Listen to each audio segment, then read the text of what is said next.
नमस्कार मित्रांनो, आपल्या गुन्हेगारी क्राईम स्टोरी चॅनलमध्ये सर्वांचं स्वागत आहे. तर आजची घटना आहे सातारामधली. सातारा पोलीस स्टेशनच्या हद्दीमध्येच घडलेली आहे. तर 30 वर्ष महिला असते. तर लग्न झालेलं असतं पण नवऱ्याशी कधीचं पटत नसतं. त्यांचा घटस्फोटाचं कोर्टामध्ये चालू असतं. तर त्यामध्ये सोशल मीडिया तर सर्वजणच वापरतात. तर इंस्टाग्रामवर तिची एका व्यक्तीशी ओळख होतात, चॅटिंग चालू होते. चॅटिंग, बोलणं, भेटणं सगळं चालू होतं. तर 2024 ते 2026 2 वर्ष त्यांचं रिलेशन राहतं. आता त्यांचा घटस्फोट होतो. तर त्याला तगादा लावते की लग्न कर, कारण त्याने लग्नाचं वचन दिलेलं असतं तिला, तुझ्याशी लग्न करून घटस्फोट झाल्यानंतर. पण तो काही लग्न करायला नकार देतो. त्यानंतर मग ती त्याला भेटण्यास मनाई करते.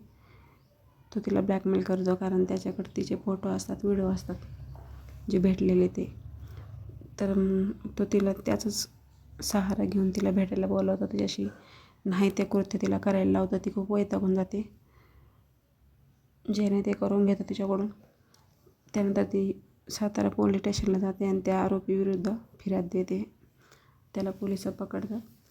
तर असं सोशल मीडिया ही चांगलीसुद्धा आहे आणि वाईटसुद्धा आहे. आपल्याला कोणाला बदनाम करण्याचं नाही मित्रांनो, पण एवढंच सांगायचं आहे की सर्वजणांनी सावध व्हा. असं कोणावर विश्वास ठेवू नका.